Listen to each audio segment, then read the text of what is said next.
Sir. ನಮಸ್ತೆ. ಹೇಳಿ sir. ಇದು ಚವರ್ಲೆಟ್ ತವರಲ್ಲ. ಹ್ಞೂ ಸರ್, ಚೆವರ್ಲೆಟ್ ಟವೆರಾ. ಮಾಡಲ್ ಎಷ್ಟು ಗಾಡಿ ಇದು? 2004. 2004 ಮಾಡಲು. ಹ್ಞೂ. ಓನರ್ ಎಷ್ಟಾಗಿದ್ದಾರೆ ಗಾಡಿ? ಓನರ್ 4ನೇ ಓನರ್ ಸರ್. ಡಾಕ್ಯುಮೆಂಟ್ಸ್ ರನ್ನಿಂಗ್ ಇದೆಯಾ? ಎಲ್ಲ ರನ್ನಿಂಗ್ ಇದೆ. ಗಾಡಿ ರನ್ನಿಂಗ್ ಎಷ್ಟಾಗಿದೆ? ಗಾಡಿ ರನ್ನಿಂಗ್ ನೋಡಿಲ್ಲ ಸರ್. 2004 4 ಓನರಾ? 4 power steering, power window, double AC, ಮ್ಯಾಗ್ವಿಲ್ಗಳು. ವಾಷಿಂಗ್ ಪವರ್ ವಿಂಡೋ, AC ಎಲ್ಲ ಸಿಸ್ಟಮ್ ಎಲ್ಲ ಬರುತ್ತೆ. ಮ್ಯಾಗ್ವಿಲ್ಗಳು. ಮ್ಯಾಗ್ವಿಲ್ಸ್ ಬರುತ್ತೆ. ಸರ್. ಗಾಡಿ ಚೆನ್ನಾಗಿದೆ. ಇಂಜಿನ್ ಕಂಡೀಷನ್ ಎಲ್ಲ ಗುಡ್ ಕಂಡೀಷನ್ ಇದೆ. ಗುಡ್ ಕಂಡೀಷನ್ ಐತೆ.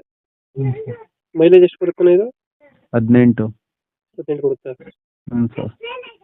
ಡೆಂಟೋ ಕ್ರಚಸ್ ಏನಿಲ್ಲ ಅಲ್ಲ? ಏನಿಲ್ಲ ಸರ್. ನೀಟಾಗೈತೆ. ಸರ್. ಲೊಕೇಶನ್ ಗಾಡಿ ಇರೋದು? ಚಿಕ್ಕಬಳ್ಳಾಪುರ, ದಿನ್ನಸಳ್ಳಿ ರೋಡ್.